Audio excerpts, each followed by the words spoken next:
जय हिंद दोस्तों, मैं हूं हीरा परिहार और आप देख रहे हैं सैनिक एकता। अगर आप चैनल पर नए हैं तो चैनल को जरूर सब्सक्राइब करें, वह वीडियो को लाइक व शेयर जरूर करें। डाउट हो तो नीचे कमेंट्स करें। आज हम बात करेंगे जितने भी हमारे फौजी भाई हैं वो या तो सर्विस कर रहे हैं या रिटायर आ चुके हैं, अगर इवन यहाँ पर सिविलियन भी हैं तो अपने डिसेबिलिटी का परसेंटेज जो है जानने का प्रयास करें। जो मेरे फौजी भाई हैं उनको जो मैं बीमारी बता रहा हूँ, मेरा टॉपिक ऑलरेडी डिसेबिलिटी को लेकर जितने भी डिसेबिलिटी के परसेंटेज होती है, हर एक डिजीज और उसको डॉक्टर ने डायग्नोस किया है, उसके हर चीज को मैं उसका डिसेबिलिटी को एक्सप्लेन करने की कोशिश कर रहा हूं। लेकिन आज हम बात करेंगे न्यूरोलॉजिकल का टॉपिक मैं आगे बढ़ाने की कोशिश कर रहा हूं। बीच में मेरा न्यूरोलॉजी का टॉपिक अटक गया था बीच में, लेकिन उसी क्रम को मैं आगे बढ़ाने की कोशिश कर रहा हूं। आज हम जाएंगे अदर न्यूरोलॉजिकल इंपेयरमेंट में। इंपेयरमेंट मतलब डिसेबिलिटी, इंपेयरमेंट परसेंटेज मतलब डिसेबिलिटी परसेंटेज कितना परसेंट मिलेगा। तो आज बात करेंगे the impairment cause due to, मैं इंग्लिश में एक बार बताऊंगा फिर उसके बाद हिंदी में आपको एक्सप्लेन करने की बताऊंगा। The impairment caused due to the chronic neurological conditions such as the multiple sclerosis, Parkinson disease, Parkinson होता है, हाथ पांव कांपते हैं, पूरा शरीर कांपता है नहीं। साइकोलिसिस में पीछे रीढ़ की हड्डी टेढ़ी बेढ़ी हो जाती है। और स्पाइनो सेरेब्रल एटेक्सियस, जहां पर मेरे डिजीज के जो डॉक्टर ने डायग्नोस किया उनके वर्ड पढ़ने में अगर मेरे को प्रॉब्लम होती है तो उसके लिए मैं सॉरी बोलूंगा, क्योंकि बायोलॉजिकल वर्ड थोड़ा सा टफ ही होता है। तो Dementias is the multi-dimensional involving the manifestation is the musculoskeletal system and also psycho मतलब दिमागी प्रॉब्लम है, सोशल बिहेवियर मतलब जो साइकेट्रिक प्रॉब्लम वाले होते हैं। The impairment is the muscle skeletal system, जो मसल्स में प्रॉब्लम हो जाती है, खासतौर पे जो ग्लेशियर वाले इलाके में रहते हैं, बर्फ वाले इलाके में। On the account of this condition shall be the assessed in terms of guidelines related assessment of locomotor impairment due to the chronic neurological condition. आप कभी भी आप जाना, चाहे उधमपुर हॉस्पिटल में जाए, दिल्ली आर हॉस्पिटल में जाए, इवन मैं बात कर रहा हूँ उधमपुर हॉस्पिटल की बात कर रहा हूँ, वहां पर देखना आप कितने हमारे फौजी भाई हैं या जो नेवी वाले भी हैं, तो उनका नेवी वाले का आपका अश्विनी हॉस्पिटल हो गया या आपका जो नेवी का जो लोकल हॉस्पिटल है वहां पर कोलकाता भी पड़ता है, तो आप वहां जाके देखना, वहां फौजी भाई जो है इस प्रकार के बहुत सारे ऐसे आपको फौजी पेशेंट मिल जाएंगे जो इन चीज़ों की दिक्कत होती है हाई एल्टीट्यूड के कारण, या पानी में रहने से नेवी वालों को प्रॉब्लम हो सकती है, या सी में, पनडुब्बी, सबमरीन में, शिप में ये प्रॉब्लम हो सकती है। आगे बात करते हैं सीधे neurological condition the comprehensive impairment on account of this condition shall then be calculated by using this formula. Formula की बात हम बाद में करेंगे, ऑलरेडी मैं कितनी बार समझा चुका हूं कि अगर मल्टी डिसेबिलिटी हो तो उसका फॉर्मूला किस प्रकार से होगा। अगर पूरी जो शरीर में मैंने बोला न्यूरोलॉजिकल डिसेबिलिटी है तो न्यूरोलॉजिकल में अलग अलग सिस्टम होंगे, तो उसके अलग अलग तरीके से उसको यहाँ पर कैलकुलेट किया जाएगा। तो बात करते हैं, जो मैंने कहा उसको एक बार आपको समझाने की कोशिश करता हूं कि मैंने क्या कहा है। क्रॉनिक न्यूरोलॉजिकल जो भी कंडीशन होती है, जैसे मल्टीपल स्क्लेरोसिस होता है, पार्किंसंस होता है, और स्पेनोसेरेब्रल एटेक्सिया, डिमेंशिया होती है, स्पीच की प्रॉब्लम भी हो रही है, जो डिमेंशिया प्रॉब्लम होती है, सुनने प्रॉब्लम, बोलने की प्रॉब्लम होती है, वो बोल नहीं पाते, तो कारण जो उसके कारण होने वाली अक्षमता जो होती है इस प्रकार से बहुआयामी हो जाते हैं, जिसमें मस्कुलेटर प्रणाली जो भी मनोसामाजिक व्यवहार होते हैं, साइकेट्रिक प्रॉब्लम होती है, दोनों दिक्कतें इन प्रकार की शामिल होती है। इन स्थितियों के कारण जो भी मस्कुलेटर प्रणाली में होने वाली जो भी अक्षमता का आकलन जो है क्रॉनिकल न्यूरोलॉजिकल स्थिति में कारण लोकोमोटर जिनकी गतिशीलता अक्षमता के आकलन में संबंधित दिशा निर्देशों के अनुसार जो दिशा निर्देश आपको जो फॉर्मूले दिए जा रहे हैं उसके अकॉर्डिंग किया जाएगा।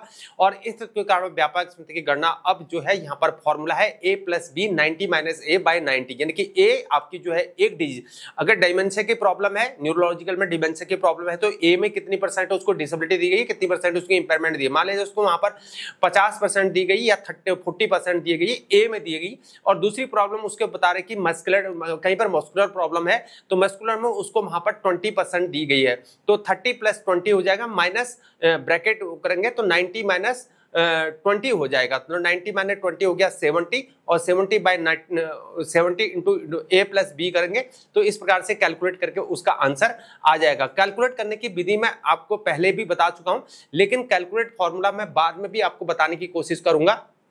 एक बार मैं पूरा टॉपिक बनाऊंगा, जितने भी डिसेबिलिटी परसेंटेज के जो भी फॉर्मूला ऑलरेडी बता चुका हूं मैं, लेकिन जो डिसेबिलिटी, जो मल्टी डिसेबिलिटी होती है, मल्टी डिसेबिलिटी होता है, मल्टीपल डिसेबिलिटी जब होती है तो उसका इंपेयरमेंट या डिसेबिलिटी परसेंटेज कैसे निकाला जाता है उसका हम एक अलग से टॉपिक बनाएंगे, एक एक करके वीडियोस में बनाते रहेंगे, एक प्लेलिस्ट में उसको डाल दूंगा ताकि आपको समझ में आएगा। ये सभी के लिए करेगा, अग्निवीर भाई हैं तो उनके लिए भी यही चीज, जो हमारे फौजी अग्निवीर भाई हैं या हमारी अग्निवीर बहनें हैं उनके लिए भी यही चीज फॉर्मूला लागू होता है, और ये ऑफिसर्स के लिए भी वही होता है, जवान जेसीओ सभी के लिए एक ही चीज ये लागू होता है, और equivalent rank air force and navy.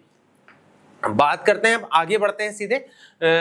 अब है कंजप्टिव डिसफंक्शनल डिमेंशिया और various etiologies are the arrested for the conjunctive dysfunction. These will be the uterus for only but the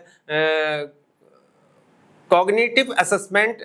Any other the associated speech, language, motor or sensory dysfunction will be calculated as the appropriate section of this composite impairment decided by the formula. तो composite assessment मिलेगा a plus b 90 minus a by 90 के according मिलेगा। ये आपको मैं पहले ही बता चुका हूं। इसका कहने का मतलब यह है कि जो भी विभिन्न प्रकार के जो एंटेलिजी कारण के जो डिमेंशिया का आकलन जो है उसका जो है शिथिलता से के लिए किया जाता है और इनका केवल संज्ञात्मक आकलन के लिए किया जाएगा। किसी भी अन्य संबंधित जो हमारी लैंग्वेज होती है, बोलने में प्रॉब्लम होती है, भाषा संवेदन शिथिलता का आकलन जो फॉर्मूला मैंने बताया उस फॉर्मूला के आधार पर उसको किया जाएगा। बात करते हैं यहाँ पर, अब क्राइटेरिया है, इसको ग्रेड वाइज किया जाएगा। ग्रेड वाइज क्या है, क्राइटेरिया दिया रहेगा।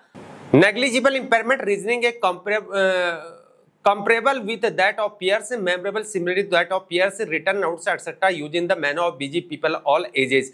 तो यहाँ पर इस प्रकार का जब प्रॉब्लम होता है तो वहां पर कोई भी आपको डिसेबिलिटी परसेंटेज आपको नहीं दिया जाता है, ये इसका कहना है।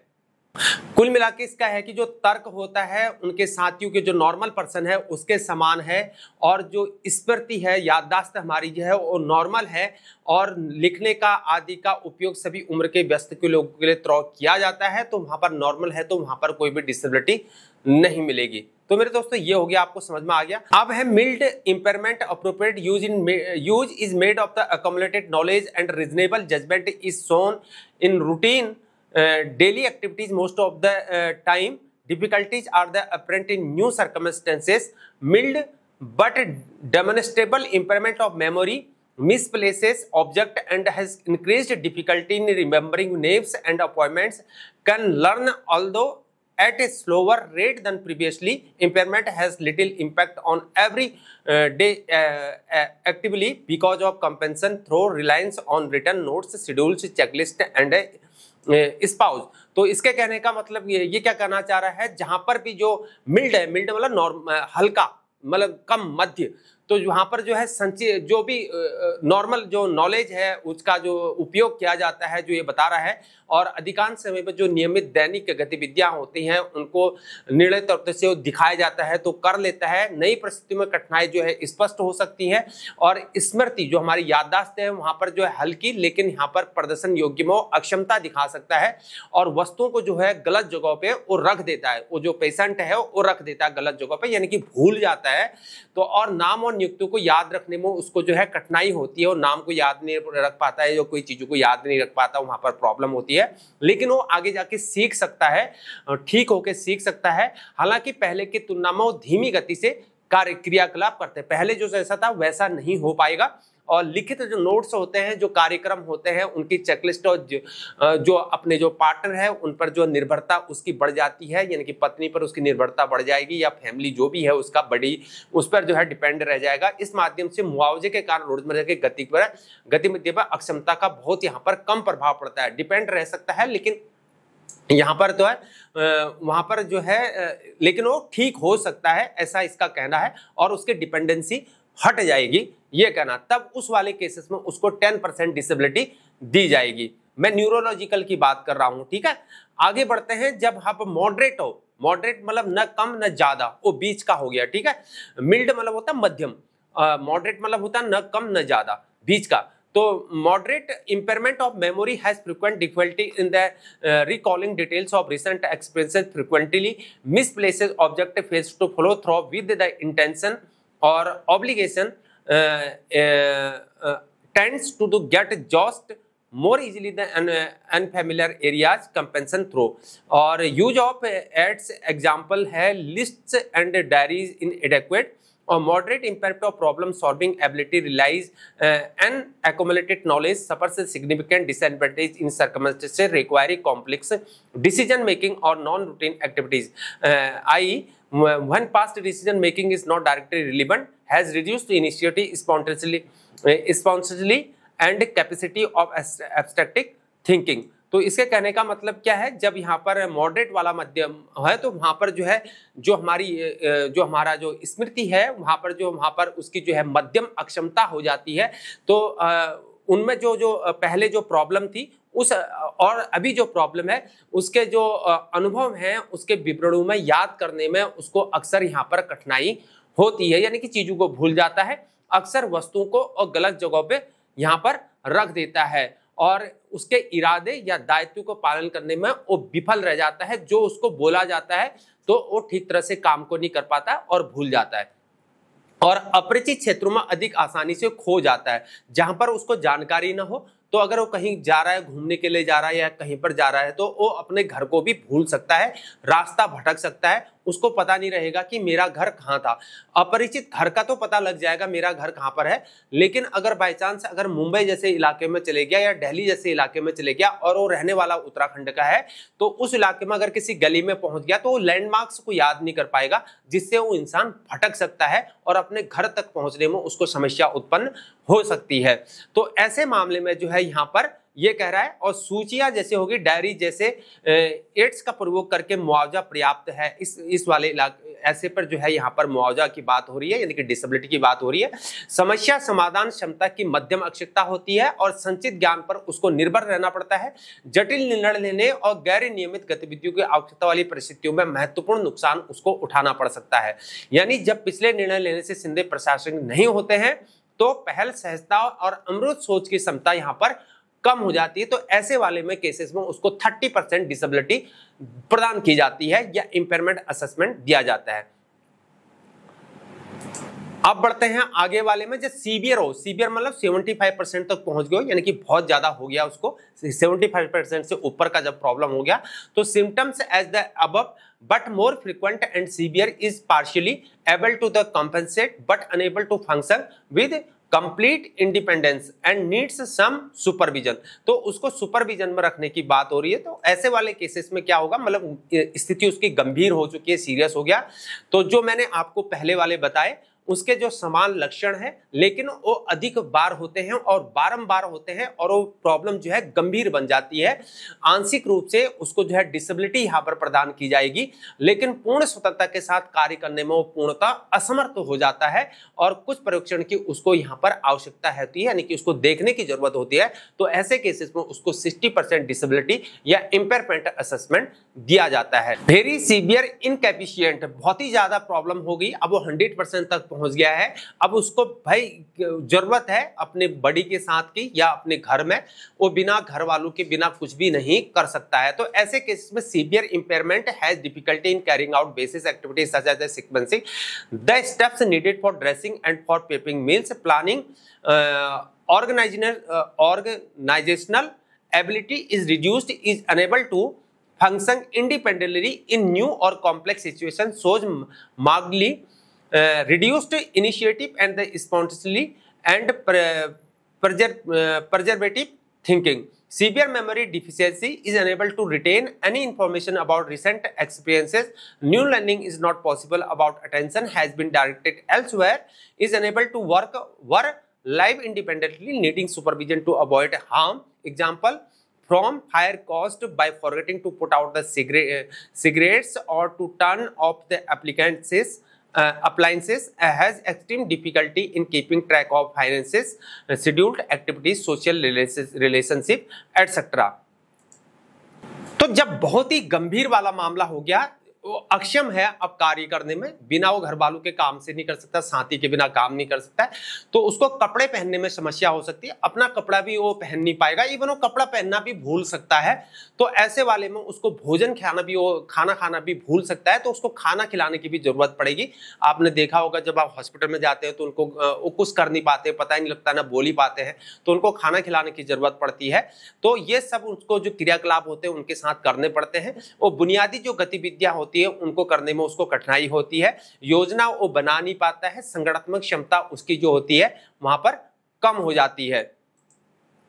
अब क्या होता है, जब नई या जटिल परिस्थितियों में स्वतंत्र रूप से कार्य करने में क्या होता है, असमर्थ हो जाता है, और पहल करने में भी वो असमर्थ हो जाता है, और जो भी यहाँ पर जो सहजता उसको दिखती नहीं है, यानी कि कठिनाई उसको होती है। निरंतर एक बात सोचने की प्रवृत्ति या प्रिजर्वेटिव थिंकिंग जिसे हम लोग बोलते हैं, वो थिंकिंग उसमें आ जाती है, और गंभीर जो है उसको स्मृति दोष भी उत्पन्न हो जाता है। तो जो उसके अनुभव रहे हैं उनको याद करने में वो असमर्थ हो जाता है, यानी कि पिछली चीजों को वो भूल जाता है, अभी जो कर रहा है उसके बाद वो भूल जाएगा।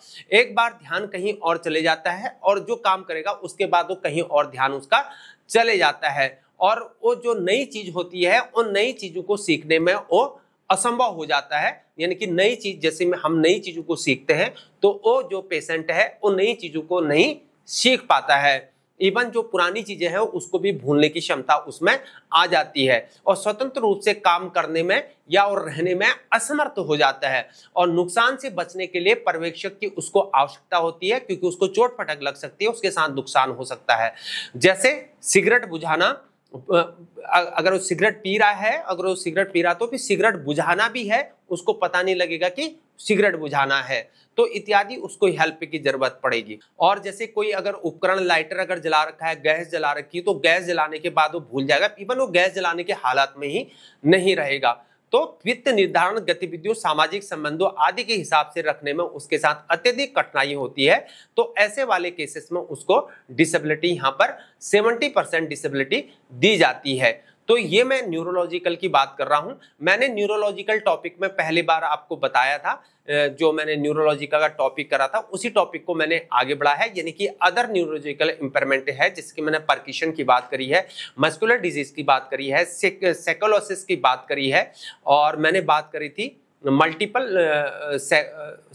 प्रॉब्लम करी थी, न्यूरोलॉजिकल मल्टीपल डिसऑर्डर की, और साइकोलोसिस की प्रॉब्लम बताई थी, पार्किंसन की बताई थी, और स्पिनोसेरेब्रल अटैक्सियस की बात करी थी, और डिमेंशियास की बात करी थी मैंने, स्पीच प्रॉब्लम जो मल्टी डिमेंशनल जो होते हैं।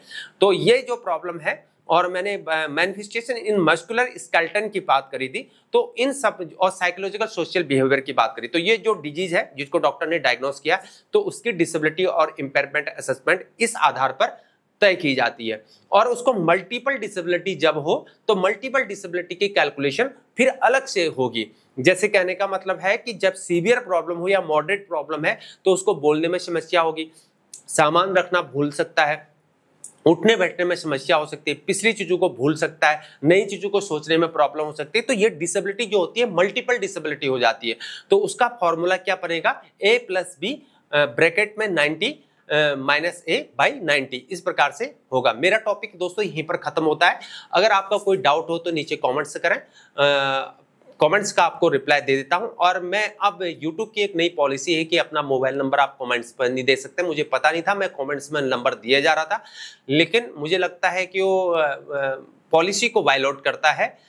मैंने पढ़ा है ऐसा, उसमें तो पूरी गाइडलाइन है, उसमें पढ़ा मैंने। मैं उम्मीद करूंगा जब भी आपको कुछ पूछना है तो अगर आपको लगता है कि मुझसे बात करनी तो अपना फोन नंबर नीचे डाल देना, ताकि मैं आपसे फोन करके मैं खुद ही आ जाऊंगा, क्योंकि चैनल मेरा अभी मोनेटाइज नहीं हो रखा है, तो ये हो सकता है डिमोनेटाइज हो जाएगा। फिर ऐसे इतनी मेहनत मैंने कर रखी है तो मेहनत में बेकार हो जाती है, तो काफ़ी टाइम लगता है, बहुत मेहनत लगती है, रिसर्च करना है और आपको बताना है, तो काफ़ी ज़्यादा प्रॉब्लम हो जाती है। तो मेरे दोस्तों, मेरा टॉपिक यहीं पर ख़त्म होता है। चैनल को जरूर सब्सक्राइब करें, चैनल को शेयर करें। इंडियन आर्मी, फैमिली, वेटरन्स और जो हमारे फौजी भाई हैं जिनको ये प्रॉब्लम है, तो इवन सिविलियन को, पैरामिलिट्री फोर्सेस और सभी के लिए यही चीज़ लागू होती है। पैरामिलिट्री फोर्सेस के लिए कोई अलग से लागू नहीं होती है, और कोई सिविलियन है उसके लिए डिसेबिलिटी का परसेंटेज अलग से लागू नहीं होता है। सिर्फ फौज में जो होता है ब्रॉडबैंडेड सिस्टम होता है, ब्रॉडबैंडेड टू 50% कर दिया जाता है। वही जो आपका जो है आपका पैरामिलिट्री अंतर्गत या आपका CAPF के अंतर्गत भी ब्रॉडबैंडेड सिस्टम होता है। उनका ब्रॉडबैंडेड सिस्टम थोड़ा सा हटके है, जैसे इनवैलिड का होता है तो 30% जिसको भी मिलती है, ब्रॉडबैंडेड टू 50% हो जाता है। तो ये ब्रॉडबैंडेड सिस्टम होते हैं, सबके अलग अलग होते हैं। लेकिन मैं अपने टॉपिक को यहीं पर खत्म करता हूं, लेता हूं आपसे विदा। तब तक के लिए जय हिंद और भारत माता की जय।